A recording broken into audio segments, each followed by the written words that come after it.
Hi everyone, it's Don and I hope you're having a fantastic day. Well, I got a couple news stories. One that I kind of covered a couple weeks ago now. I think it's been a couple weeks and my mind's going a bit. And one that just happened, and I think they're very good stories to pay attention to, especially right now if you're about to go on a cruise anywhere.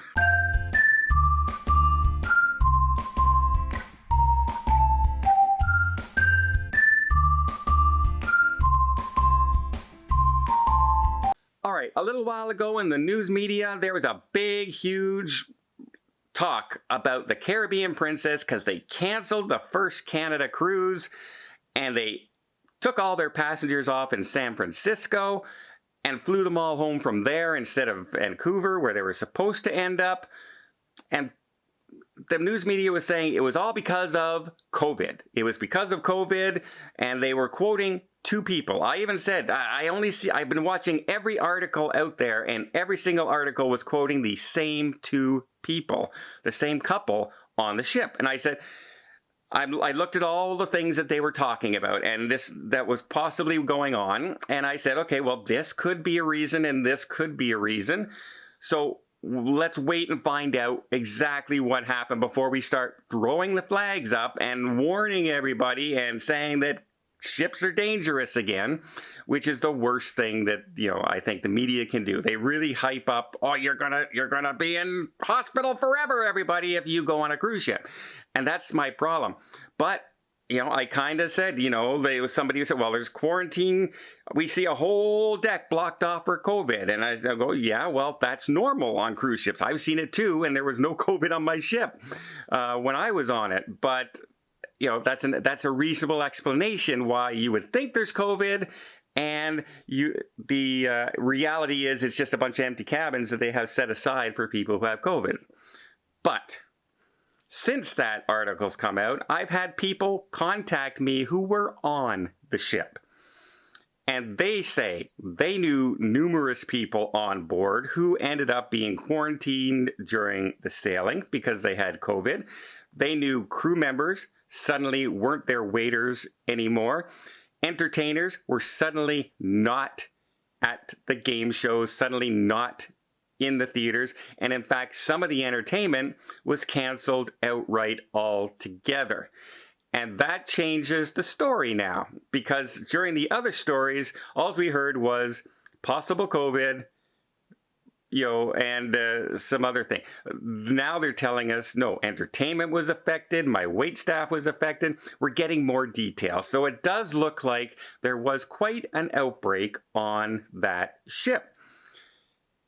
Princess came out, did not discuss the COVID situation, did not report on it, and said, no, the reason that they cut the cruise short 4 days was because it needed more time in dry dock, which it was going to the following week. So, yeah, I'm not so convinced that's the reason anymore, Princess. I love you as a cruise line, and I understand why you don't want to spread "we have COVID" outbreak on one of our ships, but I still think you should come clean, especially when the media is asking you about what's going on, and passengers are going to tell people what's going on. Do I think it was a big deal? Not overly. I do believe that things happen. We had P&O Cruise Line just had to cancel a bunch of their sailings on one ship so they could send crew members to other ships in their fleet because they're running out of staff because they have COVID. Does it affect whether or not I'll go on a cruise? Not right now. I understand my risks. I understand that there's a good chance I'm going to catch COVID on a ship. There's a good chance I'm going to catch COVID going to Walmart or a movie theater or going to a baseball game. I'm watching a lot of Blue Jays baseball game. They had a huge comeback on opening day, and they had a huge blowing of the game yesterday. It's been a wild ride if you're a Blue Jays fan already. Woo! But I digress. So yeah, more to that story, and that's why I like to get the full story and then decide. And yeah, it looks like they didn't cancel for dry dock. They kind of canceled because there's a bit of an outbreak on that ship. At least that's the stories I'm getting from actual passengers on board. Now, another story that just happened, I have, I call him a friend. He's a client. He's a friend. We talk all the time. So you know, he'll call me just to chat.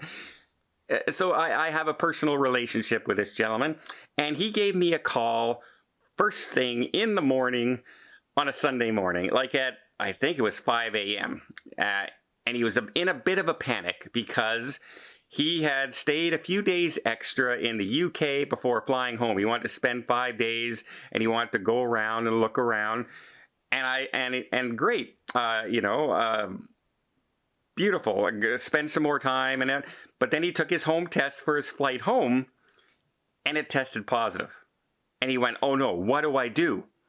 You know, now I have to keep my Airbnb, but if I quarantine, there's no food service here. I don't know how to get food. I'm gonna have to go to a hotel so I can at least have room service." And then he did the smart thing, and he called me asking for my recommendation, and my recommendation was exactly the same thing. Take yourself, go to the airport, get another test, because sometimes those home tests are very unreliable.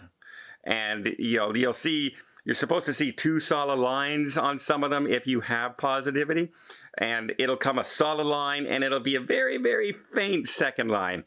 And they'll say, "Well, sorry, that's positive." Well, not necessarily.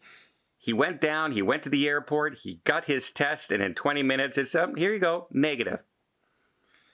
When they do it, it's a less likely chance that you're going to have a positive test if it's not false positive. So if you test positive, test yourself again. And I would recommend trying to get tested at an actual testing site, a drive-through site, an airport site. Of course, wear your mask, take precautions, stay away from everybody as much as possible, but get that test done. Because I'll lay odds that a lot of people who say they tested positive with home tests might just test negative if they got a test like a PCR test or another test at a pharmacy, the airport, a testing center. A little bit more accuracy is being done. And so, yeah, that was a good thing. He was already on his way to the airport when I called him back. And that was my recommendation exactly. And I told him, as soon as you find out, call me back, let me know what's going on. If we have to find you a hotel, we'll find you a hotel and where to go near the airport. And he was so relieved when he tested negative and everything. He still had about 16 hours till his flight. And he said, "I'm not leaving this airport. I'm staying right here in this airport until that flight, because I'm not going to take a chance." So yeah, well, I appreciate that thought process, because yeah, he thought, "Oh my God, I might be here for 14 more days, and then I have to have proof that I recovered, and I don't know how to do that in a foreign country." Keep all that in mind, folks, because that kind of stuff can happen. Be prepared for the unexpected. But if you do, and you're traveling, especially abroad, don't take those home tests as gospel. Take another test. And if you can, get it done someplace that's professional in doing it, where somebody else does the result. A lab technician does the result. It's completely different than you and I handling it at home. There could be a lot more contamination. We're not mixing it properly. All kinds of things can go wrong. So yeah, just a tale of 2 stories there. One, it looks like you were trying to hide something. And another one, what to do if you test positive. Maybe just try again, and your worries might be relieved. Well, I hope you appreciate this video. If you did, please give it a thumbs up. You want to see more tips, more tricks, more travel blogs from all around the world? Hit that subscribe button. Till next time, have yourself a safe and a great vacation.